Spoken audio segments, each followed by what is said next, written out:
Hey guys, कैसे हैं आप लोग सब। तो बहुत बहुत स्वागत आप सभी लोगों का एकाग्रता सीए पर। मैं आपका दोस्त जयेश भंडारी। तो जो आप लोग जानते हो यार, हम लोगों ने क्या किया था कि जो भी हमारे मॉडल टेस्ट पेपर थे उन सबके जो एमसीक्यू सॉल्यूशंस हैं वो सारा पार्ट जो है वो तो हम लोगों ने कर लिया डिस्कस। ठीक है। अब हमको करना है जो भी हमारे मॉडल टेस्ट पेपर हैं उनका डिटेल वाला यानी डिस्क्रिप्टिव वाला जो पार्ट है उसका डिस्कशन। तो वो आज से हम लोग स्टार्ट कर रहे हैं भाई, फटाफट से शुरू करेंगे तो सारे लोग जल्दी जल्दी से जुड़ेंगे। और जब भी आप इस लेक्चर को देखें बढ़िया तरीके से देखिएगा, क्योंकि हम पेपर ही डिस्कस नहीं करने वाले हैं, साथ में हाउ टू प्रेजेंट आंसर, क्या लिखा आईसीए ने, आईसीए हमसे क्या चाहता है, क्या क्या कीवर्ड्स इसके अंदर रहने वाले हैं, उन सब पर भी हम लगाने वाले हैं डिस्कशन। बराबर। तो ये सेशंस हमारे बढ़िया यूजफुल रहने वाले हैं। तो फटाफट से सब लोग जुड़ेंगे भी इसके साथ में, और जहां चीजें आप लोगों को पसंद आ जाती है वहां क्या करोगे, लाइक सब्सक्राइब एंड शेयर करोगे। अच्छा, अभी एक्सक्लूसिवली हम लोग बात कर रहे हैं सितंबर वालों के लिए, लेकिन जो स्टूडेंट जनवरी वाले हैं, जनवरी 26 या मई 26 वाले भी, वो भी अगर अपना ऑडिट अभी पढ़ रहे हैं, पढ़ चुके हैं, तो आप लोगों के लिए भी बहुत यूजफुल रहने वाला है। चलिए जी, तो फटाफट से स्टार्ट करेंगे बच्चे लोगों। मॉडल टेस्ट पेपर नंबर हमारा जो 1 है।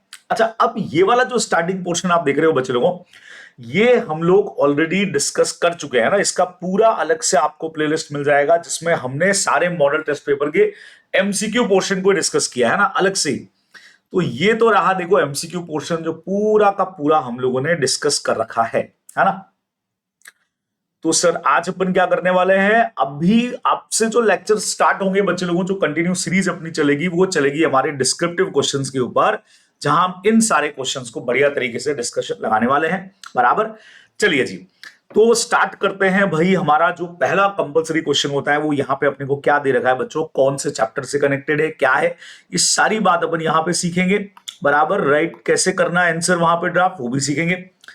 तो हमारे पास में कंसेप्ट क्या आया यहाँ पे कि भी एक कंपनी है DOX limited, service provider company, engage in providing courier services pan India as well as internationally, has appointed an internal auditor, Mr. G, accordance with the requirement of the Companies Act 2013 for the financial year 23-24। अब जिन लोगों ने first group पढ़ा हुआ है वो लोग जानते हैं कि यार इंटरनल ऑडिटर के अपॉइंटमेंट के लिए हमारा कंपनीज एक्ट का सेक्शन बना हुआ है 138, है ना, जहां लिस्टेड और सम अदर रिक्वायर्ड कंपनीज को बना अपॉइंट करना पड़ता है internal auditor. The companies annual turnover जो है 22 और 23 का, और 23-24 का जो है वो 300 करोड़ का है। बराबर। During each and above year. ठीक है भाई।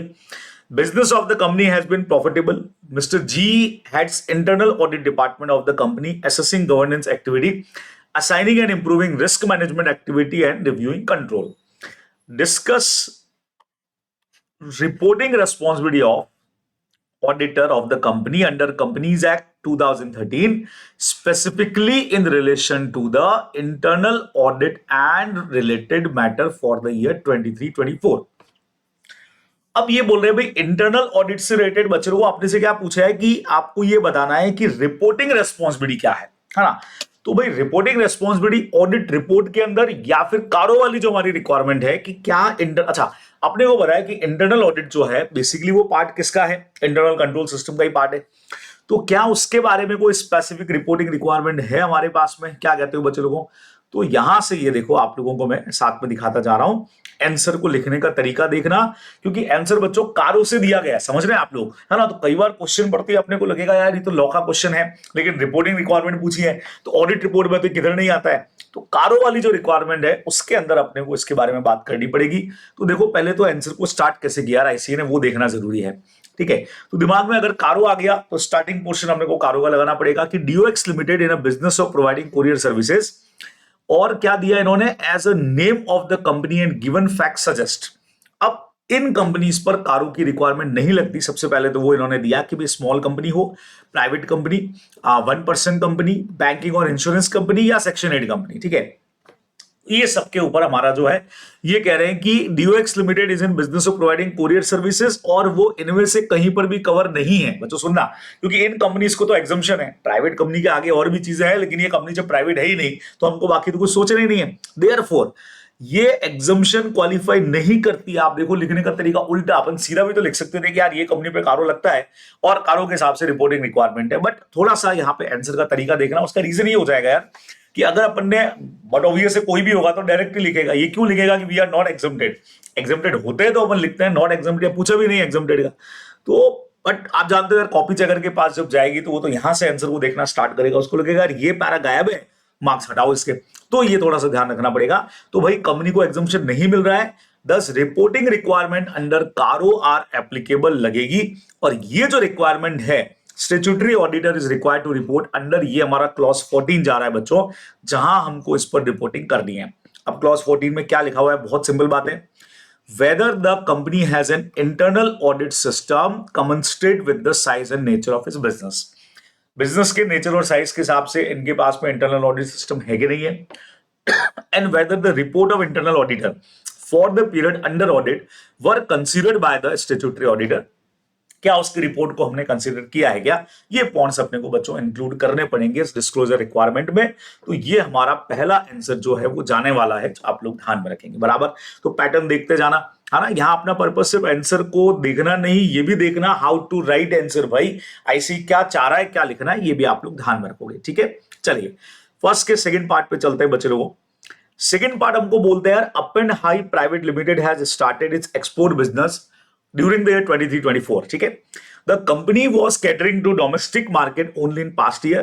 CAH auditor of company is the view that the company has understand its revenue by 50 lakh in the year. Okay, understated revenue 50 lakh. Company ने अपना रेवेन्यू कम लिखा है 23-24 में by not complying with the requirement of AS9 जो है revenue recognization से related.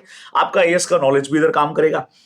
अब बच्चों, discuss responsibility of auditor to communicate with management in the above situation according with SA 450, इन्होंने डायरेक्टली दे दिया जो मिस स्टेटमेंट से कनेक्टेड है।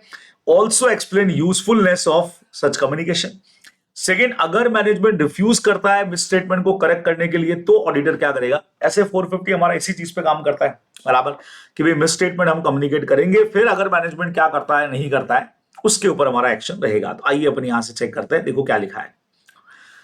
सबसे पहले, the above situation is an example of misstatement rating to non compliance with requirement of AS9 identified during the audit. Question से ले लिया, in accordance with the requirement of SA 450 the auditor shall communicate on a timely basis all the misstatement accumulated during the audit with the appropriate level of management। अब इसको अपन simplify कर सकते हैं कि auditor shall communicate misstatement to the management ऐसा, unless prohibited by law हो तो ठीक है। The auditor shall request management to correct those misstatement, जैसा 450 में अपन पढ़ते हैं कि मैनेजमेंट से रिक्वेस्ट करेंगे कि यार ये आपका जो अंडरस्टेटेड दिख रहा है, क्या था, अंडरस्टेटेड ही था या ओवर था, हाँ ये अंडरस्टेटेड जो आपका दिख रहा है 50 लाख से, सर इसको ठीक करिए आप, ठीक है। Timely communication of misstatement to the appropriate level of management important, it enable management to evaluate whether the items are misstatement, inform the auditor if it disagree and take actions are necessary. कोई management को timely communication हो जाएगा तो वो खुद evaluate करके देख पाएगा कि सच में मिस स्टेटमेंट है नहीं है, करेक्ट करना है नहीं करना है। The correction by management of all misstatement, including those communicated by auditor, enable management to maintain accurate accounting books and records. But obvious है, और risk of material misstatement भी कम हो जाएगा फ्यूचर के लिए, ये अपने को ध्यान में रखना है। If management, तो ये तो हो गया कि भाई टाइमली कम्युनिकेशन क्यों जरूरी है। बहुत सिंपली आप चाहे तो इन पॉइंट्स को बच्चों पैराग्राफ फॉर्म की जगह पॉइंट्स में डाल सकते हो। Timely communication of misstatement to the appropriate level of management is necessary so that management able to evaluate and take actions ले सके। In case of disagreement, they can communicate to the auditor about this। ऐसा अपन matter जो है बना करके लिख सकते हैं, ठीक है। अब बाई चांस मैनेजमेंट अगर मना कर देता है भाई कि हम तो नहीं करेंगे सम और all the misstatement communicate by the auditor, then auditor क्या करेगा, shall obtain understanding what about the reasons, क्या आपके रीजन क्या है। जैसे अपन उसमें करते थे रीजनेबल नॉन रीजनेबल, जब ऐसे 210 में अपन पढ़ते थे कि लास्ट में जाके कुछ उन्होंने टर्म्स एंड कंडीशन को ऑल्टर करने को बोला है, तो हम देखते थे भाई क्यों, रीजन क्या है आपका, पहले तो वो हमको बताओ। तो वैसे ही कुछ यहाँ पे भी हो रहा है ना। तो हम उनके रीजन को अंडरस्टैंड करेंगे कि क्या सीन है, उसको इवेल्यूट करेंगे, ठीक है। और फिर देखेंगे कि भाई financial statement are free from material misstatement और नॉट, और देन फिर जैसा अपने को रिक्वायरमेंट है, अगर हमको लगा कि नहीं मैनेजमेंट रीजनेबल है तो ठीक है, नहीं तो फिर अपने को रिपोर्ट में इंक्लूड करना ही, आप लोग जानते हो, ये ध्यान में रखना है। तो ऐसे आंसर बच्चों 450 से रिलेटेड अगर क्वेश्चन आया तो उसका आंसर ऐसे लिखा जाएगा। चलिए अगले क्वेश्चन की तरफ बढ़ते हैं। भाई तीसरा क्वेश्चन हमारे सामने आ गया। थर्ड क्वेश्चन है prudent enterprises limited has incurred fully spend for the first time CSR. भाई लॉ के क्वेश्चन से आ रहे हैं क्या? CSR amounting 14.50 lakh in pursuance of the provision of section 135। Company से अपने को पता है एक्सपेंडिचर उन्होंने खर्च किया वुमेन एम्पावरमेंट प्रोग्राम पे, ये अलाउड है शेड्यूल 7 कंपनी एक्ट के हिसाब से, by implementing agency not rated party. बढ़िया, रेटेड पार्टी क्वेश्चन लग रहा है बच्चे लोगों, बराबर रेटेड पार्टी से क्वेश्चन लग रहा लगता है। ये इन्होंने लिखा है कि not a rated party. As per law provision it was required to spend 14 lakh okay during the year. Discuss how such information be required to be disclosed accordance with the requirement of Schedule 3 to the Companies Act in the financial statement of the company। इसको disclose कैसे करना? अच्छा, ये क्या कहना चाह रहे हैं कि भाई खर्च आपको करना था 14 लाख और आपने खर्च कर दिया 14.50, ऐसा? हाँ जी। तो बच्चे लोगों को देखना है यहां से आप लोग शेड्यूल 3 की एक सिंपल रिक्वायरमेंट है कि हम कैसे शो करते हैं इस तरह की इंफॉर्मेशन को, तो वो देखना आप। In the given situation the following information required to be disclose. अब आपको मैंने हमेशा बोला है कि डिस्क्लोजर रिक्वायरमेंट जो है वो चैप्टर 5 में हमको दे रखी है और उस पर कई बार क्वेश्चन बनता है। शेड्यूल 3 अगर आप तगड़े तरीके से पढ़ के जाते हैं तो बहुत इजीली आप इस क्वेश्चन को कर पाएंगे जो यहाँ पे आपको दे रखा है। तो देखो रिक्वायर्ड क्या है। अमाउंट रिक्वायर्ड हमारा जो था वो 14 लाख का था, ठीक है। अमाउंट कर कितना दिया 14.50। शॉर्टफॉल कुछ है नहीं, प्रीवियस ईयर का कोई शॉर्टफॉल था नहीं, रीजन फॉर शॉर्टफॉल सारा ये लिखना है आप लोगों को वहां पे, है ना। नेचर क्या है भाई? वुमेन एम्पावरमेंट है। Details of rated party transaction कुछ किया है क्या? नहीं भैया, कुछ भी नहीं है, कोई रेटेड पार्टी ट्रांजैक्शन नहीं है, सिंपल हो गया। And where a provision is made respect to liability incurred, वो भी कुछ नहीं है, तो वो भी नहीं ला गया। तो ये डिस्क्लोजर का तरीका है, ठीक है। हाउ टू डिस्क्लोज पूछा है, एक्स्ट्रा खर्च किया वो गया, कुछ नहीं, वो इससे लेना देना नहीं इनको कोई, सिर्फ ये कि हाउ टू डिस्क्लोज। तो ये हमारा डिस्क्लोजर का तरीका है शेड्यूल 3 के हिसाब से बच्चे लोगों। सीएसआर एक्टिविटीज ऐसे डिस्क्लोज होती है, ठीक है। तो ये अपने को मेनली ध्यान में रखना पड़ेगा, ठीक है। तो डायरेक्ट क्वेश्चन है, चलिए अगले क्वेश्चन पे चलते हैं बच्चों। नेक्स्ट क्वेश्चन कहता है भाई CA R Tripad engagement partner based at New Delhi external auditor of lab of nature a firm since last 3 years। The firm is engaged in business of providing tourism services including holiday package to its club member। बढ़िया। It has also provided auditor including its team member free holiday for a week every year is one of the premium resort in Ooty in the state of Tamil Nadu. भाई साहब auditor को provide कर रहे हैं बच्चों, threat लग रही है कुछ। The company has also book free air travel for engagement team member during all these years. क्या बात है। Discuss why chartered accountant is not acting ethically, how are familiarity threat created in above the situation. बच्चों question में खुद ने ही दे दिया, फैमिलिटी threat है ये, बराबर। ट्राई लॉन्ग एसोसिएशन होता है, रिलेशंस आपके बन गए, वो इन्होंने पूछा है, ठीक है। तो अब सीधा ही अपने को थ्रेट समझानी रहेगी, नहीं तो पहले तो ढूंढना पड़ता है कि यार सर सेल्फ इंटरेस्ट है कि फैमिली थ्रेट है, जो अक्सर एक कंफ्यूजन क्रिएट होता है। बहुत प्यारा सा छोटा सा आंसर बच्चे लोगों देखिएगा। The firm is providing free hospitality to engagement team member including engagement partner. Simple. In these circumstances fundamental principle governing ethics are violated. वो तो हो रहा है, दिख रहा है, ठीक है, क्योंकि इंडिपेंडेंस नहीं है। Such act of free hospitality are capable of impairing objectivity of the auditor। आपका जो objectivity है उसको impair करेगा, नुकसान पहुंचाएगा। The situation given in the question signify that auditor का formal relation बन चुका है client के साथ में, where they may end up being too sympathetic to the client interest। आप ज्यादा उस तरफ आपको झुकाव हो गई होगा। फ्री हॉस्पिटलिटी जब दे रहे हो एंगेजमेंट टीम मेंबर को भी, तो वो भी सिंपैथिक व्यू से काम करेंगे, है ना। Which may arise during course of audit। In this way family threats are created in the situation। तो हम पूछ रहे हैं भी क्यों क्रिएट हो रही है? बिकॉज जो फ्री हॉस्पिटलिटी आप प्रोवाइड कर रहे हो may end up being too sympathetic to the client business.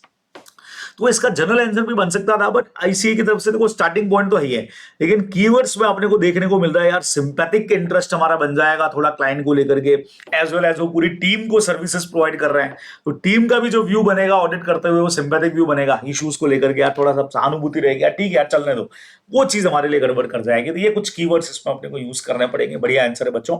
तो ये हमारा फर्स्ट क्वेश्चन यहां आकर के हो जाएगा बिल्कुल कंप्लीट, है ना। पहला क्वेश्चन हमने कंप्लीट किया है भाई। आइए आगे बढ़ते हैं भाई, अगले क्वेश्चन की तरफ चलते हैं बच्चों। Second number question. अरे यार हर में 4-4 क्वेश्चन देके रखे हैं भाई साहब, एग्जाम में सोचो 4 क्वेश्चंस आ जाएं तो जबरदस्त काम हो जाएगा। 3 ही आ रहे हैं आजकल तो, है ना। चलिए सेकंड क्वेश्चन पे चलते हैं बच्चों।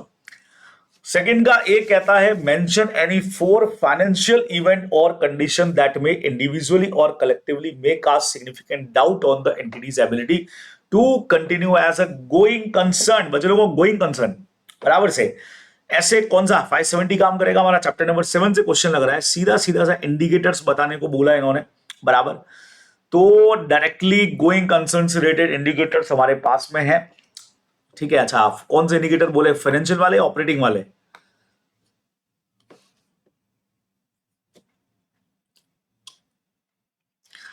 फाइनेंशियल इवेंट बोले बच्चे लोगों। फाइनेंशियल इंडिकेटर्स की एक पूरी लिस्ट आपको देके रखी है, ठीक है ना। और इन्होंने वैसे आपको बोला है एनी 4 फाइनेंशियल इवेंट और कंडीशन, लेकिन लिस्ट पूरी है अपने पास में। इनमें से कोई भी 4-5 तो लिख ही देना, ताकि एक आध ऊपर नीचे हो तो कम से कम नंबर मिल जाए आपने को। तो गोइंग कंसर्न पे डाउट क्रिएट करने के लिए पहले नंबर पे आया बच्चे लोगों नेट लायबिलिटी और नेट करंट लायबिलिटी पोजीशन क्या जा रहा है उस वक्त के अंदर, ये देखना पड़ेगा। Fixed term borrowings approaching maturity without realistic prospect of renewal. भाई फिक्स्ड टर्म बोरिंग्स आप ले रहे हो, लेकिन ऐसा कोई प्रोस्पेक्ट्स लग नहीं रहा है, ठीक है। या शॉर्ट टर्म बोरिंग्स आप ले रहे हो, लॉन्ग टर्म एसेट के लिए अपने को बोरिंग्स नहीं मिल रही है, शॉर्ट टर्म से लॉन्ग टर्म पे लगाना पड़ रहा है, तो खतरा लग रहा है। ट्रेड पेबल्स फाइनेंशियल सपोर्ट को विड्रॉ कर रहे हैं, उधार पे दे नहीं रहे हैं। कैश फ्लो बच्चों हमारा नेगेटिव जा रहा है, वो इसमें लिखना चाहिए। कि फाइनेंशियल रेशियो जो आप एफएम में पढ़ते हो वो नेगेटिव जा रहे हैं, एडवर्स जा रहे हैं, ठीक है। फिर लॉसेस, ऑपरेटिंग लॉसेस दिख रहा है, significant substantial operating losses, significant deterioration in the value of the asset जा रही है हमारी, है ना। फिर डिसकंटिन्यू डिविडेंड बहुत टाइम से, ट्रेड पेबल्स को ड्यू डेट पे हम पेमेंट नहीं कर पा रहे हैं, लोन एग्रीमेंट्स की टर्म्स पूरी नहीं कर पा रहे हैं। फिर जो क्रेडिट पे हम परचेस करते थे वो कैश ऑन डिलीवरी पे शिफ्ट हो गया, मतलब सप्लायर पे भरोसा नहीं कर रहे हैं उधार पे देने का, ठीक है। या कोई नए प्रोडक्ट के लिए नया इन्वेस्टमेंट या फाइनेंस हमको नहीं मिल पा रहा है, इनएबिलिटी हो रही है। तो ये these all are financial indicators की यार कंपनी कहीं ना कहीं खतरे में लग रही है, कि अपने को ध्यान में रखना है। तो ठीक है, ऐसे क्वेश्चन बच सकता है। नाउ नेक्स्ट आ गया adequate planning benefit of audit of the financial statement in the several ways. Chapter number 2 हमारा हो गया बच्चों। प्लानिंग के एडवांटेजेस आपसे पूछे गए हैं, बहुत सिंपल है।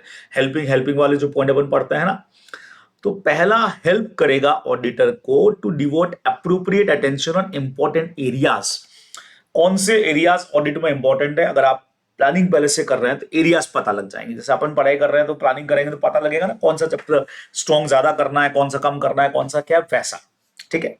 Second number, helping auditor identify and resolve potential problem on timely basis.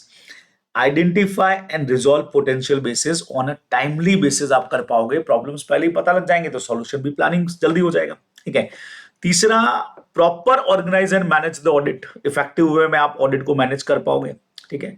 चौथे नंबर, it is very helpful in selection of engagement team as they are capability and competency. उसके हिसाब से आप टीम सेलेक्ट कर पाओगे, ठीक है। फिर टीम को जो आपको डायरेक्शन एंड सुपरविजन देना है वो बहुत इजी हो जाएगा, प्लानिंग पहले से कर रखी है तो it is so easy, review their work अपन कर पाएंगे, हाँ।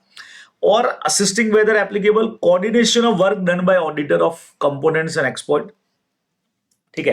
बाई चांस अगर ज्वाइंट ऑडिट वाला सीन है तो जो ऑडिट कंपोनेंट्स दूसरे किसी ऑडिटर ने एक्सपर्ट को हमको उनके साथ कैसे कोऑर्डिनेशन करना है उसमें बहुत इजी हो जाएगा, अगर हम पहले से प्लानिंग करके चीजों को चल रहे हैं बच्चों। तो ये पॉइंट्स अपने को बेसिकली आंसर में लिखने चाहिए, ठीक है। नेक्स्ट आया, the auditor carries out his work by obtaining audit evidences through performance of audit procedure, ठीक है। However there are practical and legal limitations. भाई साहब, ये वाली जो लाइन है ये इनहेरेंट लिमिटेशंस की तरफ आपको लेकर के चलती है।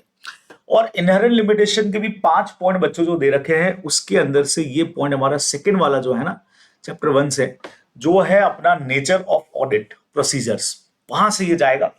जिसमें फर्स्ट पॉइंट अपन वो लेते हैं कि कंप्लीट इंफॉर्मेशन प्रोवाइड नहीं करेंगे वो, इंटेंशनली अनइंटेंशनली, सोफिस्टिकेटेड फ्रॉड होगा।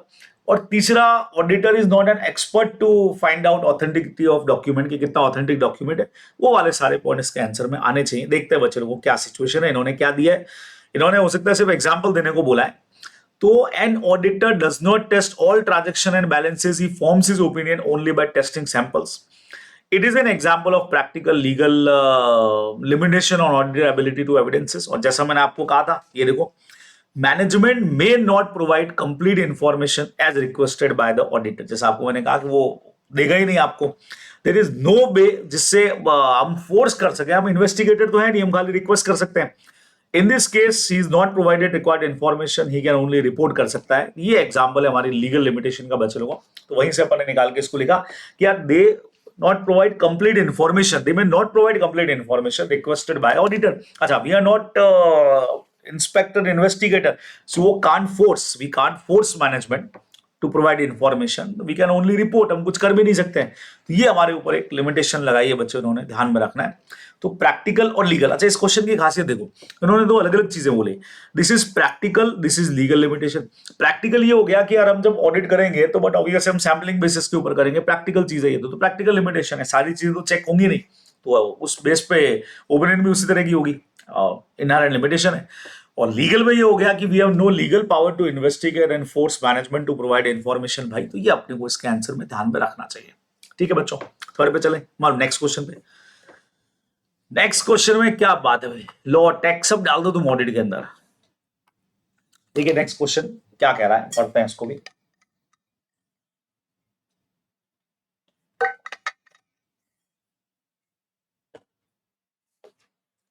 नेक्स्ट कह रहा है बच्चों, Goods and Service Tax Network is not for profit, limited by shares. Company, its 50% shareholding is with Union government and 50% with different state government. Okay. GST is not for profit, limited by shares company. And मतलब ये जो company है goods and service tax network is not for profit, limited shares company, section 8 company लग रही है। 50% share holding इसकी union government के पास में और 50% स्टेट गवर्नमेंट के पास में है, बराबर। The company provided infrastructure and services to various stakeholders, including government and taxpayer. The company is in operation since past few years, and subsequent auditor need to be appointed during financial year 23-24. Who appoint auditor in such a company describe above according to the provision of Companies Act? भाई Companies Act के provision पूछ लिए बराबर से, ये क्या हो गया भाई, ये तो हमारा लॉ का क्वेश्चन टाइप हो गया। This is a government company, 50% ले रखा है। सर हमने पढ़ा था 51%, बेटा स्टेट या सेंट्रल मिला करके तो 100% ले रही है, तो सीएजी अपॉइंट करेगा और वो स्पेसिफिक डायरेक्शन भी इशू कर सकता है। बोलो क्या कहते हो। तो the above company is a government company, दिख ही रहा है अपने को, और 143(5) के हिसाब से गवर्नमेंट कंपनीज स्पेशल डायरेक्शन देने का काम जो है वो सीएजी करेगा कि ऑडिट वॉडिट कैसे करना है, क्या करना है, वो सीएजी करता है। तो सेक्शन 143(5) जो अपन पढ़ते हैं ना, ऑडिटर के power and duties, in case of a government company और any other company own control directly और इनडायरेक्टली बाय द सेंट्रल या स्टेट गवर्नमेंट, या इनका कोई भी कॉम्बिनेशन हो, द सीएजी जो है shall appoint the auditor under section 5 of subsection 139। तो अपन आंसर को यहीं से चालू कर सकते हैं बच्चों, as per section 139 in case of government company auditor must be appointed by CAG, ऐसे करेंगे। ठीक है ना, appointment of first and subsequent जो कुछ है वो एक बार सीएजी करेगा, ये अपने को ध्यान में रखना है। The manner in which accounts of government company are required to be audited and thereupon the auditor so appointed shall submit a copy to audit report to the CAG. वो अपनी रिपोर्ट भी CAG को देगा, among other things including the directions.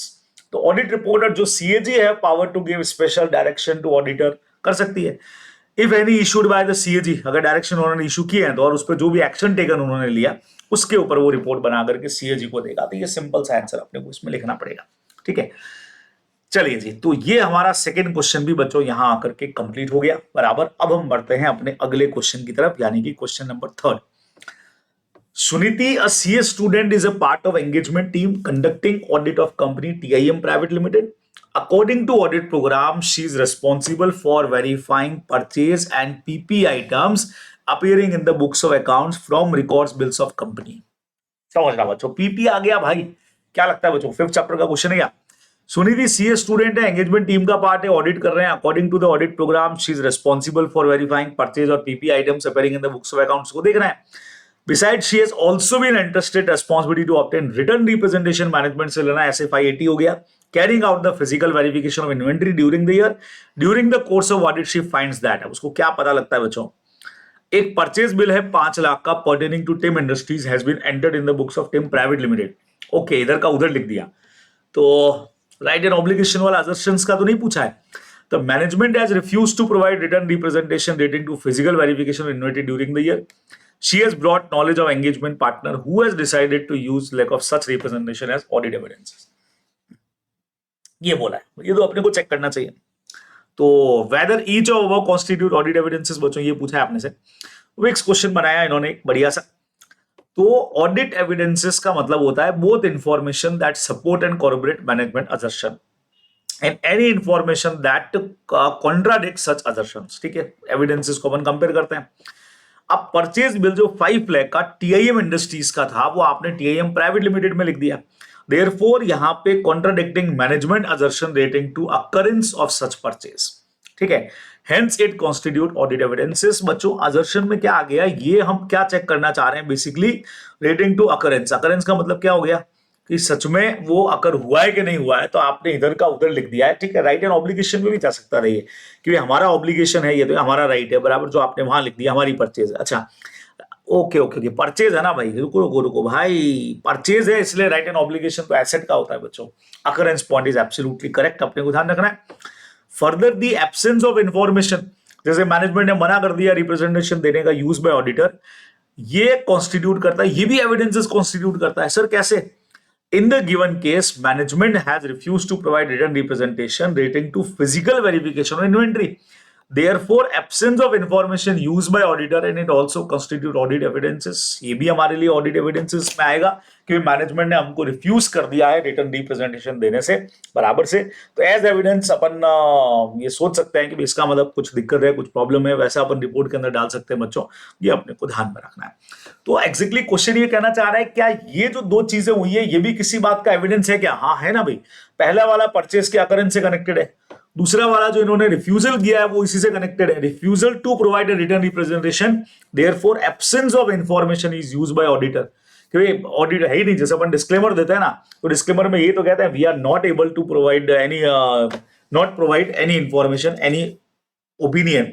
क्यों नहीं कर सकते? Because हमको मिला ही नहीं, कुछ इंफॉर्मेशन ही नहीं है ना, तो we can't provide, not able to provide any opinion, ऐसा वाला, ये अपने को ध्यान में रखना, ठीक है। तो बढ़िया पॉइंट है।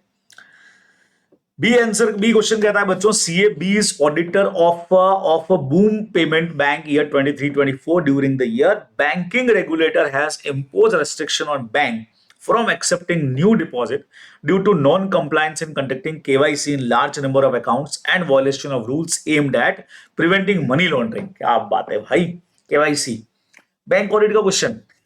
There is a material uncertainty regarding probable outcome of such restriction on ability of bank to continue as a going concern, लेकिन ये तो going concern का लग रहा है। However, 23-24 में auditor has concluded that use of going concern basis of accounting management जो कर रहा है वो appropriate है भाई। The financial statement of bank do not make adequate disclosure of material uncertainty due to above event in the financial statement। तो audit report में हमारे इंप्लीकेशंस क्या होंगे भाई, इसके मिक्स क्वेश्चन बन गया। ऑडिट रिपोर्ट में गोइंग कंसर्न वाले में लिख दें अपन, और तो क्या करें, अगर अप्रोप्रिएट नहीं है तो क्या कर सकते हैं भाई हम, और बोलो बच्चों क्या कहते हो। ये देखिए यहां से अपन देखते हैं आंसर, बढ़िया आंसर है।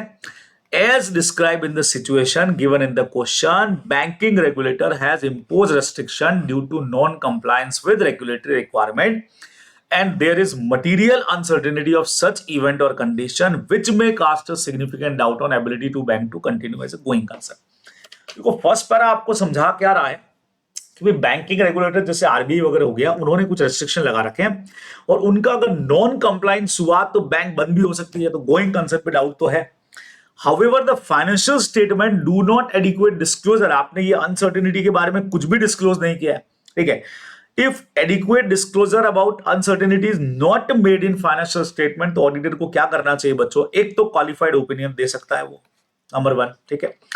In the basis of qualified opinion section of auditor report state a material uncertainty exists that may cast significant doubt on the ability, अपन ये चीज शो कर देंगे, ठीक है ना। और ये भी as a going concern and that the financial statement do not adequately disclosure, ये आप लोग जानते हो। नहीं तो फिर अपना गोइंग कंसर्न में अपन लिखते ही, पर यहाँ तो रिपोर्ट ही मॉडिफाई करनी पड़ेगी, है ना, क्योंकि उन्होंने प्रॉपर डिस्क्लोजर इसका नहीं किया है, ये अपने को बच्चों ध्यान में रखना है, ठीक है। तो ये हमारा आंसर जाने वाला है। तो अपन ने बोला था कि भाई there is material uncertainty regarding probable outcome going, देखते हैं। हाँ, अब इन्होंने अकाउंट्स करते वक्त जो बेसिस रखा है बच्चों, रिलीजिबल वैल्यू पे अपन करते हैं वो तो ठीक है, लेकिन डिस्क्लोज कौन करेगा भाई, वो तो आपने किए ही नहीं है, वो करना जरूरी था, ये ध्यान में रखना है। चलिए नेक्स्ट क्वेश्चन पे चलते हैं बच्चे लोग। Auditor shall develop an audit plan that include description of audit procedure, specify requirement in this regard।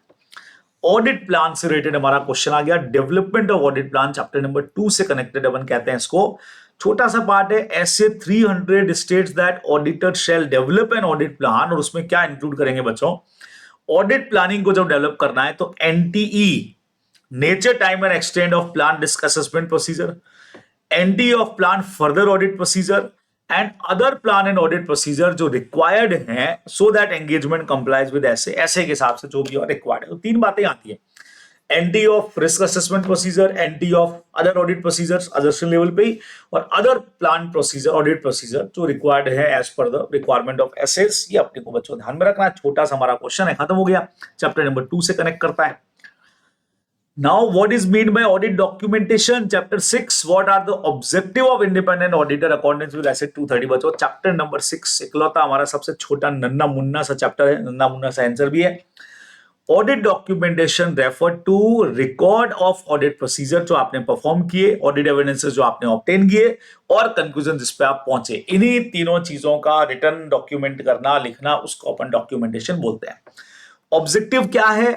बहुत सिंपल, दो। सबसे पहला, सफिशिएंट एप्रोप्रिएट रिकॉर्ड करना ऑडिट रिपोर्ट का, और evidences that audit was plan and perform according with essay and applicable legal and regulatory requirement. ठीक है, कि भाई कौन कौन से एविडेंस, भाई दो ही पर्पज हैं, रिकॉर्ड हो जाए सफिशिएंट एंड एप्रोप्रिएट जो हमने किया, और एविडेंसेस जो है वो प्रॉपर्ली हम लिख दें, जो भी लीगल रिक्वायरमेंट के हिसाब से जरूरी होते हैं कई बार। ये अपने को बच्चों ध्यान में रखना है। इसी के साथ क्वेश्चन नंबर 3 हमारा पूरा हो गया भाई। 4th, 5th and 6th 3 question का काम अभी बाकी है। घबराना मत, थकना मत, बढ़िया तरीके से पूरा पूरा देखना, अच्छे से देखना बच्चे लोगों, ताकि हम प्रैक्टिस पे आ जाएं पूरा कि हाँ भाई कैसे क्वेश्चन बन रहा है, कैसे आंसर अपने को ड्राफ्ट करना है। ठीक है, चलिए नेक्स्ट कहता है, you are part of engagement team conducting audit of an entity engage in manufacturing business, state few audit procedure you would undertake to perform to verify that record sales and financial statement represent goods actually sold during the period and recorded sales are not overstated। भाई साहब, आप engagement team का part है, कुछ audit procedure बताओ जिससे आप देख सको कि जो सेल है वो सच में हुई है, नहीं हुई है, ओवरस्टेटेड तो नहीं है। सर अब ये किधर से आ गया क्वेश्चन, कौन सा चैप्टर क्या करना है? अब ये चीज अपन ने ऑडिट एविडेंस वाले चैप्टर में भी पढ़ी है, इंटरनल कंट्रोल वाले में भी पढ़ी है।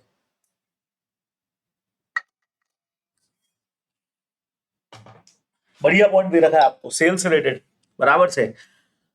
और सबसे बेटर चैप्टर नंबर 5 अगर अपन देखेंगे ना, तो उसके अंदर अपने को ये चीज दे रखा है बच्चे लोगों को, एग्जैक्टली ये पॉइंट अपने को टेबल्स दे रखे हैं ना, उसमें पॉइंट है। Following audit procedure can be performed to verify that record sales in financial statement represent good actually sold during the period and recorded sales were not overstated, कि भी आपने recorded sale को overstated नहीं किया है। ठीक है, सिंपल है। उसके लिए क्या देखना है बच्चे लोगों को, ध्यान से देखिएगा। चैप्टर नंबर 5 में आपको ये पॉइंट क्लियर कर दे रखा है as it is. Check whether a single sales invoice is recorded twice, कहीं एक कोई सेल को 2 बार तो नहीं लिख दिया है, और स्टेटेड चेक करना है ना अपने को। सेकंड नंबर, कोई कुछ इनवॉइसेस को आपको सेल्स जनरल से चेक कर लेना चाहिए मैच करने के लिए। कुछ कस्टमर से डायरेक्ट कंफर्मेशन ले लो ताकि जेन्युइननेस पता लग जाए। फिक्टिशियस कस्टमर्स तो नहीं है वो चेक कर लो, ठीक है, कि फर्जी फिक्टिशियस वाले आ गए हों, बराबर ऐसा तो नहीं हुआ है कहीं, वो भी चेक करो। वेरीफाई करो कि शिपमेंट एक्चुअल में डन हुई है कि नहीं हुई है बच्चों। Whether any shipment were done without the consent and agreement of the customer, बिना उसके कुछ हमने गुड्स यहां से भेज तो नहीं दिया ताकि हम सेल्स को बढ़ा के दिखा सकें। अच्छा, unearned revenue recorded as earn, substantial uncertainty exist about collectibility को लेकर के पैसा सच में आया कि नहीं आया है। कस्टमर का ऑब्लिगेशन आर कंटीजेंट, जैसे financing resale, customers obligation are contingent on other financing resale वगैरह। Review sequence of sale invoice check कर लो, बीच में से कहीं कुछ गैप तो नहीं है।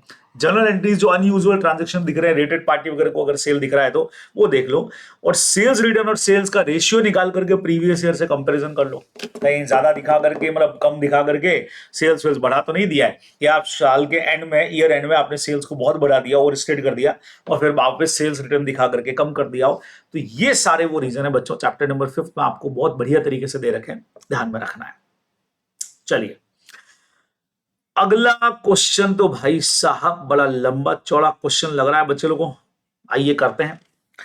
While performing statutory audit of Contra Industries Private Limited, a company engaged in manufacturing and assembling of LED light, CA Varun has decided to attend physical inventory count process of the company on 30 and 31st March। ठीक है भाई, the inventory are laying at 3 different location पे है। 2 such location A and B are in one city and third location C दूसरी city में है।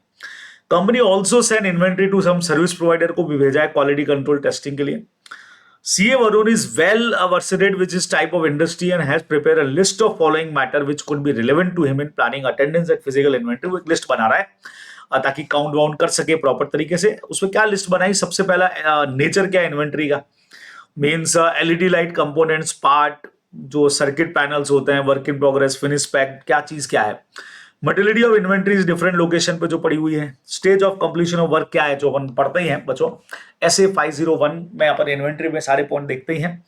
फिर maintenance of perpetual inventory system क्या है मैनेजमेंट का। फिर inventory link with service provider का क्या सीन है, और timing of physical inventory counting क्या है साल भर में, देखना है अपने को। There are two important matter which do not find place in above list. तो दो चीजें इसके अंदर ये कह रहे हैं अभी भी इन्होंने इंक्लूड नहीं करी है। अगर अपन पूरी लिस्ट देखेंगे तो दो एक चीजें इसमें इंक्लूड नहीं है। क्या इंक्लूड नहीं बच्चों? Valuation. It would be difficult for auditor to properly plan his attendance as inventory count process accordance with ऐसे। तो डिस्कस करके बताओ कि इसमें करना क्या है। तो ये तो समझ में आ गया कि सर ऐसे 501 का क्वेश्चन है, but how to write, sir करना क्या है। तो the list given in the question, तो पहले तो दो चीजें पूछिए बच्चों, क्वेश्चन तो ऐसे ही दिया इन्होंने। पूरी लिस्ट इसीलिए दी कि भाई इसमें से दो मेन चीजें गायब है, वो कौन सी बताओ। को सबसे पहला, whether adequate procedure are expected to be establish and proper instruction issued for physical inventory counting. The auditor has to evaluate management instruction for recording and controlling physical inventory counting. एक तो ये गायब है बच्चों।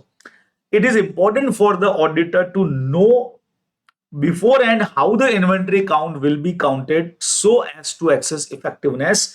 तो एक तो ये चीज, जो दो चीजें गायब है बच्चे लोगों लिस्ट के अंदर से, उसमें से एक तो ये है कि मैनेजमेंट का इंस्ट्रक्शन क्या था और कैसे इन्वेंट्री काउंट होता है, वो इसमें आपने नहीं सोचा है। जो कंडीशंस होती है ना, जो अपन पहले से सोच के जाते हैं उसके अंदर।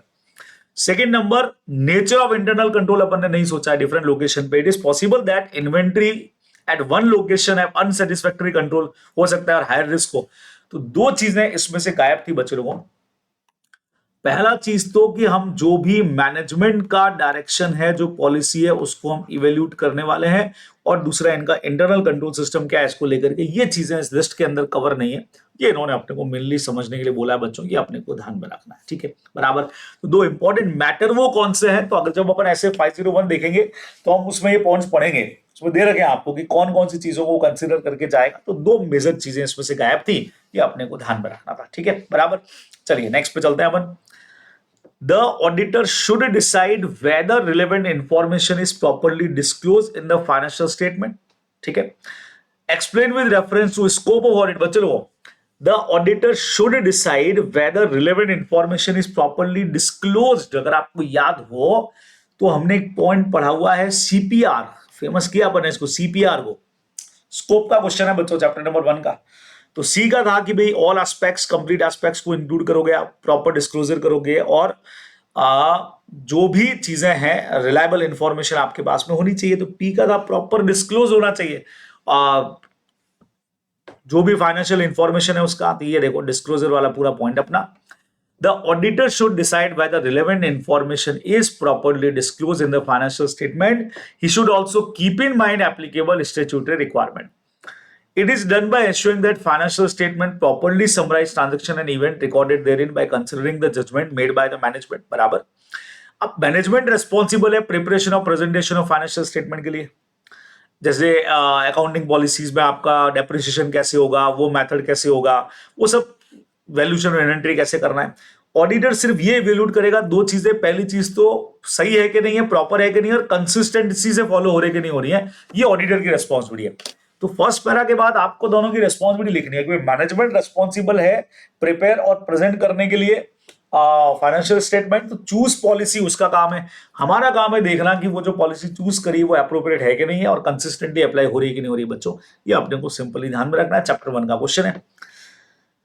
SQC 1 dolls on engagement quality control review पे बात करता है बच्चों। चैप्टर नंबर 11 में भी अपने को दे रखा है ये part of system of quality control. Why in such a review required and for which type of engagement EQCR is mandatory अपने से पूछा है। And what should be approach of a firm for engagement for which EQCR is not mandatory। दोनों अपने से पूछ लिया बच्चों। आओ दोनों आंसर्स अपन लोग चेक करते हैं यहाँ से। ये अपने को यहाँ दे रखा है, लिस्टेड एंटिटीज के लिए जो जरूरी होता है ना वो अपन देखते हैं यहाँ से।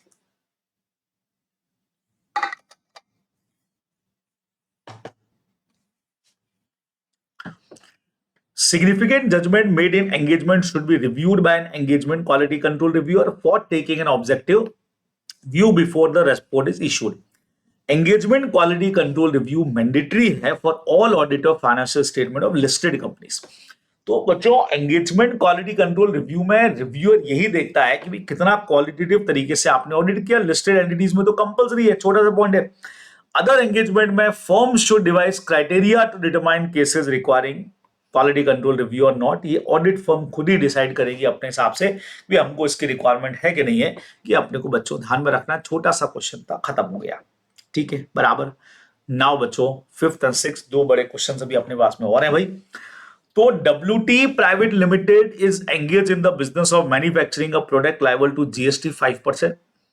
Input raw material for manufacturing product liable GST 12-18%. As a result, at the end of financial year, IDC on input amounting 60 lakh is accumulated in electronic credit ledger and refundable to company under provision of GST law. ठीक है. How would amount of 60 lakh be reflected and classified in the balance sheet of company? How would be amount of 60 lakh? कैसे आप classify करोगे इसको? State few audit procedure be performed by you in verification of our balances. Sir ये question अब कहां से है sir? GST वाला क्वेश्चन किधर से पूछ ले, इसका आंसर हम कहां से बनाएंगे, क्या करेंगे? समझिएगा. In the given situation, 60 lakh is accumulated in electronic credit ledger of WT Private Limited as finished product is liable to lower GST rate, whereas input raw material for manufacturing carry high GST rate. आपका tax का knowledge भी काम कर जाएगा. It is refundable to company by virtue of GST law. The above balance would be reflected and classify current asset के अंदर show होगा बच्चे लोगों, अदर करंट एसेट में. और इसके लिए प्रोसीजर क्या है वो अपने को देखना पड़ेगा भाई. Few audit procedure. सबसे पहले statutory authority like GST input credit prepare analysis आपको करना पड़ेगा. बराबर. परचेज की रेट्स वगैरह आपको देखनी चाहिए. फिर जीएसटी रिटर्न जो आपने फाइल किया और जीएसटी के पोर्टल पे अपने को चेक करना चाहिए. अगर कोई रिफंडेबल अमाउंट है तो उसके लिए क्या क्लेम किया है वो भी देखना चाहिए. और बैंक स्टेटमेंट देखना चाहिए, उससे रिफंडेबल चीज अपने को पता लग जाएगी. ये आंसर अपना इस तरीके से लिखा जाएगा बच्चों, ध्यान में रखना है. जनरल एक क्वेश्चन इन्होंने दिया आपको. नाउ 315 का क्वेश्चन आ गया. चैप्टर नंबर हमारा 3 काम करेगा इसके लिए. तो the objective of audit accordance with SA 315 to identify and assess risk of material misstatement at financial statement level and assertion level. Which specific activity an auditor is required to perform for the purpose of identifying and assessing risk of material misstatement? बच्चों ये इन्होंने पूछा है कि भाई कौन सी specific activity करनी है अपने को ये आइडेंटिफाई करने के लिए. तो डायरेक्ट आंसर इसका दे रखा है आप लोगों को. ये देखो बच्चों, ये रहा. For the purpose of identify and assessing ROMS auditor shall. सबसे पहला identify risk throughout the process of obtaining understanding of entity and its environment. जब entity और उसके environment को समझेंगे तभी अपने को पता लगेगा. उसमें हम लोग relevant control देखेंगे, internal control, जैसे risk क्या है, class of transaction से related क्या है, account balances and disclosures. Second number assess करेंगे, the identify risk and evaluate करेंगे, they relate more pervasively to the financial statement as a whole. कि उनका इफेक्ट कितना आ रहा है, ज्यादा वाइड इफेक्ट आ रहा है क्या, वो देखेंगे. relate the identified risks, so what can go wrong at the assertion level. assertion level पे क्या कुछ गलत है, taking account of relevant control that the auditor intend to test. बराबर. और बट ऑब्वियसली अपने को यहाँ पे इंटरनल सिस्टम को चेक भी करके देखना पड़ेगा कि प्रॉपर्ली काम कर रहा है नहीं कर रहा है. व्हाट कैन गो रॉन्ग, क्या चीज है जो वहां पे मिसस्टेटमेंट शो कर रही है. Consider the likelihood of misstatement including possibility of multiple misstatement है क्या, potential misstatement magnitude that could result in material misstatement. क्योंकि कुछ में अपन ने पढ़ा था ना, कई बार aggregate of misstatement एक material misstatement create कर देता है. वो चीजें अपने को यहाँ पे चेक करनी पड़ेगी बच्चे लोगों. तो चैप्टर नंबर 3 से हमारा ये क्वेश्चन है. नेक्स्ट क्या कहता है भी देखो. You have been appointed as an auditor of ABC Hotel, a 3-star hotel for financial year 22-23.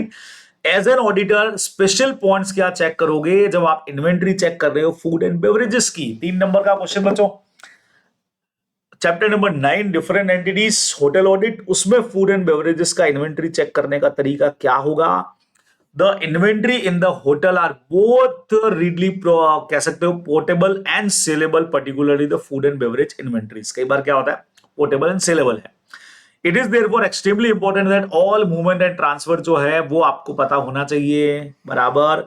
उसके लिए हमको करना क्या बच्चों, डायरेक्टली पॉइंट्स अपने को दे रखे हैं. ये देखो, सबसे पहला all movement and transfer of inventory properly disclose होनी चाहिए। एरिया जहां पे इन्वेंट्री केप्ट होती है, स्टोर वगैरह लॉक है कि नहीं है, वहां पे डिपार्टमेंट मैनेजर कंट्रोल करता है। की रिलीज तभी हो जब ट्रस्टेड या ऑथोराइज पर्सन को हम इश्यू कर रहे हैं, अनऑथोराइज पर्सन वहां पे नहीं जा रहा है।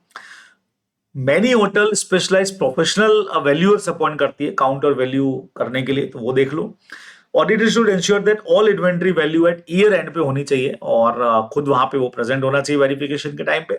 ये अपने को ध्यान में रखना है, सिंपल है, ठीक है। ऐसे बच्चों इसमें अपने को आंसर ड्राफ्ट करना है। होटल ऑडिट से हमारा छोटा सा एक पार्ट निकल करके आया है।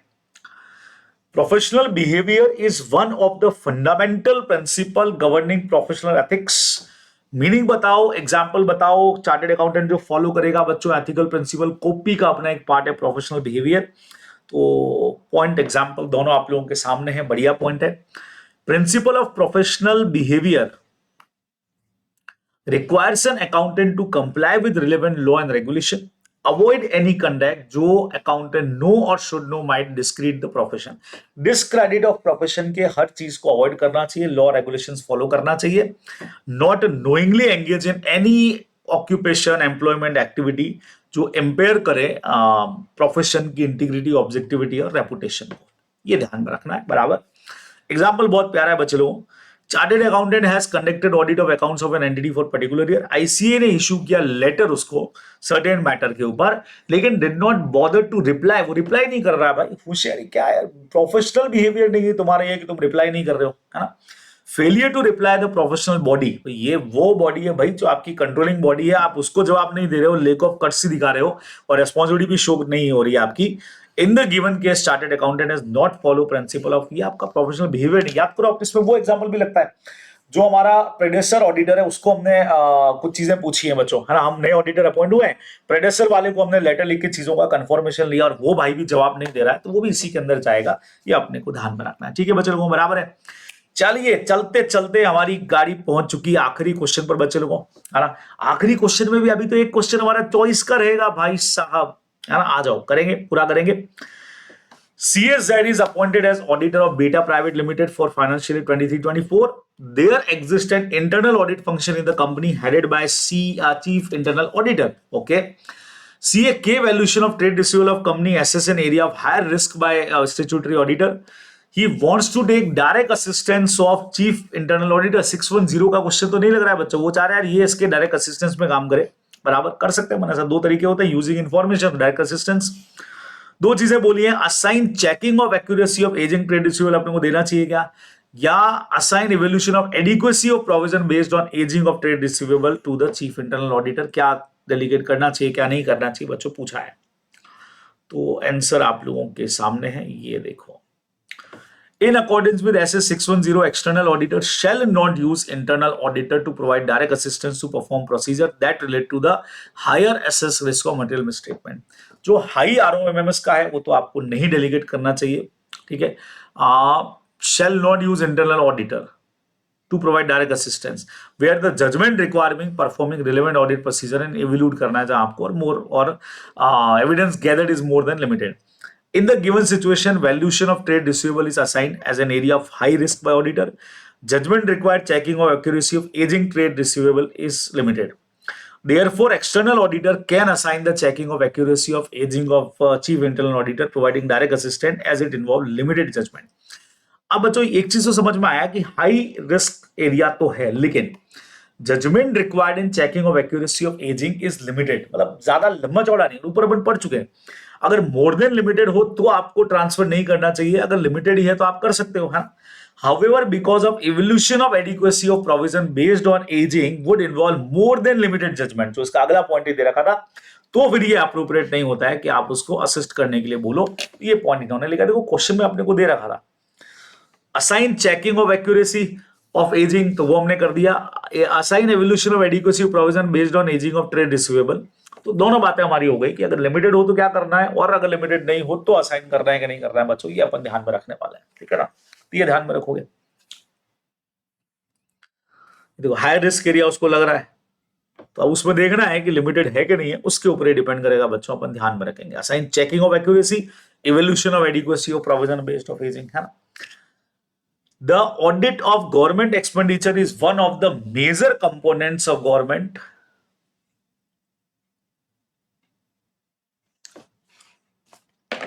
एक मिनट मुझे लीजिएगा ये।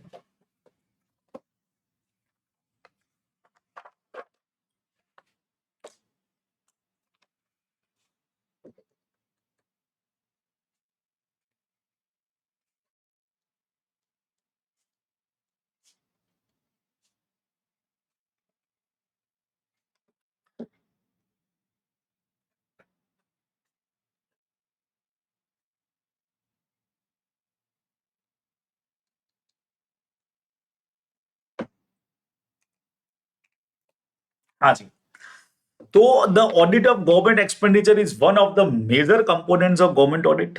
बिल्कुल सही है। एक्सप्लेन करो बेसिक स्टैंडर्ड इसके लिए क्या काम करते हैं बच्चे लोगों। प्यारा क्वेश्चन, छोटा सा बढ़िया question. Government audit, expenditure audit और उसके 5 कंपोनेंट्स अपने को बताएं। पहला कंपोनेंट है बच्चे लोगों, सीधा कंपोनेंट पे लेके आता हूं, मजेदार पॉइंट है। The expenditure incurred conform to the relevant provision of statutory enactment and accordance with the financial rule and regulations. इसको कहते हैं बच्चे लोगों audit against rules and order, क्योंकि आपको जो पैसा खर्च करना है वो आपको जो रूल्स एंड रेगुलेशंस बने हुए हैं पर्टिकुलर एक्ट के रिक्वायरमेंट के उसके हिसाब से करना है। Second number audit of sanction होती है, जहां पे आपको खर्च करने के लिए स्पेशल या जनरल सैंक्शन लेना पड़ेगा ऑथोराइज पर्सन से। तीसरे नंबर पे प्रोविजन ऑफ फंड आता है, कुछ ऐसा एक्सपेंडिचर है जिसके लिए गवर्नमेंट ऑलरेडी फंड बना देती है, पहले से ही प्रोविजन कर देती है कंपनी अथॉरिटी की परमिशन से, उसको प्रोविजन ऑफ फंड बोलते हैं, है ना। चौथा प्रोप्राइटी ऑडिट आता है, जिसको लॉजिकल ऑडिट कहते हैं, जिसमें हम एक बेसिक प्रिंसिपल पे चलते हैं कि एक्सपेंडिचर इज लॉजिकल और नॉट, है ना। जनरल प्रिंसिपल है कि भाई फाइनेंशियल प्रोप्राइटी है कि जो एक्सपेंडिचर है उसकी सच में रिक्वायरमेंट थी कि नहीं थी, ऐसे ही तो नहीं खर्च हो गया जिसकी जरूरत ही नहीं थी, वो प्रोप्राइटी ऑडिट होता है। लास्ट में जाके जो खर्च किया उससे जो ऑब्जेक्ट्स थे वो अचीव हुए कि नहीं हुए। Various programme scheme and projects जो है लार्ज एक्सपेंडिचर आपने किया, इकोनॉमिकली हुआ कि नहीं हुआ, एज एक्सपेक्टेड रिजल्ट के लिए सही है कि नहीं है, वो चीज देखी जाती है बच्चों। It is called performance audit, जो अपने को ध्यान में रखना है, ठीक है ना। नाउ इसी का सेकंड पार्ट क्या है भाई। Cine Screen Multiplex is operating cinema in different location in Mumbai and has appointed as internal auditor. You are required to area that need to verify in relation receipt of sale of ticket। बच्चे लोगों अपना पुराना system है, पुराने point पे चलेंगे। Simple 6-7 point आपको दे रखे हैं। सबसे पहला मस्त पॉइंट क्या हो गया, पहले तो ये देखो एंट्रेंस के ऊपर टिकट से एंट्री होती है क्या टिकट बुक पे सीरियली नंबर है कि नहीं है बच्चे लोगों, पुराना पॉइंट है अपना सारा। हर शो के लिए डिफरेंट टिकट होना चाहिए, बराबर। एडवांस बुकिंग के लिए सेपरेट सीरीज होनी चाहिए। टिकट कौन केप्ट करता है अपनी स्टडी कस्टडी में, कौन रख रहा है, इशू प्रॉपर पर्सन को ही हो रहा है ना। शो के एंड में एक स्टेटमेंट जो है वो फाइनली जो और कैश कलेक्शन से चेक हो जाना चाहिए। फ्री पासेस के लिए ऑथोराइज पर्सन कौन है वो अपने को चेक करना है। ऑनलाइन बुकिंग हो रही है तो उसको चेक करने का सिस्टम होना चाहिए। टैक्स जो कलेक्ट किया प्रॉपर उस पर वो डिपॉजिट हुआ कि नहीं हुआ वहां पे। और vouch the entries of the cash book जो अलग अलग हुई है और कितना बैंक में आपने डिपॉजिट कराया उससे भी आप चेक कर सकते हो कितना रिकॉर्ड ऑफ टिकट सेल है और कितना कैश बुक में एंट्री हुआ है बच्चों। तो अपना पुराना वाला सिस्टम है तो उससे अपन कर सकते हैं, आसान है, ठीक है। Now given below table containing a column A and B, और आपको इसमें से कंट्रोल बताना है बच्चे लोगों। ये तो डायरेक्ट पॉइंट अपना सीधा सीधा सा क्वेश्चन है, ये देखो। जैसे ये कहाँ मिलेगा, चैप्टर नंबर 3 के एंड में जब आप पहुंचेंगे तो वहां आपको ये मिलने वाला है। ऑटोमेटेड कंट्रोल्स आपको दे रखे हैं कुछ, उसमें ये है अगर रीजनेबल टेस्ट चेक आप देख रीजनेबलनेस चेक कर रहे हो, रीजनेबलनेस, तो ये एप्लीकेशन कंट्रोल का पार्ट है। Control over data centre and network operation, but obviously IT control है। एप्लीकेशन सिस्टम चेक कर रहे हो, ये भी आईटी कंट्रोल है। और अगर आप यहाँ पे प्रोग्राम चेंज कंट्रोल चेक कर रहे हो तो ये भी जनरल आईटी कंट्रोल का ही एग्जांपल है बच्चों। ये अपने को सिंपली ध्यान में रखना चाहिए था, तो डायरेक्ट क्वेश्चन है। चलिए जी, लास्ट क्वेश्चन बच्चों खत्म। ऐसे 220 पे पहुंच गए। Chapter number 11, an engagement partner takes overall responsibility for maintaining audit quality in audit engagement in accordance with essay 220. What are the objective in taking and emphasizing such responsibility? पहला बार leadership responsibility वाला अपना point है, बहुत simple answer लिखा जाता है इसका, ये देखिएगा। Leadership responsibility of an engagement partner is to take responsibility for overall quality, वही लेता है। And action of engagement partner and appropriate message to other member of engagement team, वो response in taking responsibility for the overall quality. Emphasis, ये किन चीजों पे focus करता है बच्चों। Number 1, the importance of audit quality of, सबसे पहला जो भी काम परफॉर्म हुआ है बच्चे लोगों, वो हुआ है complies with the professional regulatory and legal requirement, जो हमारा फिक्स लाइन होता है। आपको याद हो तो इसके साथ मैंने ये याद करने को बोला था, ऑडिट रिपोर्ट जो भी जा रही है वो एप्रोप्रिएट जा रही है, एज पर सर्कमस्टांसेस, कंप्लाइंग किया है आपने फर्म की क्वालिटी कंट्रोल पॉलिसीज को जो SQC 1 के हिसाब से बनी हुई है ना। Now the engagement team ability to raise concern without fear of reprisal, कहीं पर भी एंगेजमेंट टीम को ये बिना डर के वो अपनी क्वारीज रख सकती हैं कि उनको बाहर कर दिया जाएगा, ऐसा कोई डर नहीं है उनके मन में, ये अपने को ध्यान में रखना है। And the fact that quality is essential in performing audit engagement, but obviously quality essential है audit engagement में, तो ये हमारा क्वेश्चन नंबर बच्चे लोगों को यहां आकर के 6th वाला जो है वो भी पूरी तरह से कंप्लीट हो गया। ठीक है, तो यहां हमारा मॉडल टेस्ट पेपर नंबर 1 बच्चों पूरी तरह से कंप्लीट हो जाएगा। और आप जानते हो इसका एमसीक्यू पोर्शन मैंने अलग से ले रखा है, तो आप बिल्कुल उसकी सीरीज एक साथ, जो लोग एमसीक्यूज पे फोकस करना चाह रहे हैं, एमसीक्यू का पूरा सीरीज में आपको सारे एमसीक्यूज मिल जाएंगे, एक साथ में मिल जाएंगे, जहां मैंने अलग अलग सेशन लिए हैं बराबर, तो वहां से आप एमसीक्यू देख सकते हो। और डिस्क्रिप्टिव क्वेश्चन का practice, how to write answer, उसके लिए हमारा मॉडल टेस्ट पेपर नंबर 1 था। इस सीरीज में हम लगातार 1 2 3 4 5 इस तरह से आगे आगे चीजों को करते रहेंगे। ठीक है, तो आपका काम यार बढ़िया तरीके से ऑडिट को तैयार करना है। ऑडिट का पूरा रिवीजन मैंने ऑलरेडी अपलोड किया हुआ है, बराबर प्लेलिस्ट में जाके देखिए, ऑडिट सूत्र के नाम से आपको रिवीजन मिल जाएगा। आगे और भी रिवीजन्स बढ़िया आने वाले हैं, तो बिल्कुल आपको चैनल के साथ में बने रहना है। ठीक है, तो जहां लेक्चर सही लगता है आप लोगों को तो लाइक कर दिया करो। ठीक है, दोस्तों के साथ में शेयर जरूर करना है, चैनल को सब्सक्राइब करना, क्योंकि चीजें लगातार अब आपके लिए आती रहेंगी। ओके, तो आज का सेशन एंड करते हैं बच्चे लोगों, बाय बाय, टेक केयर।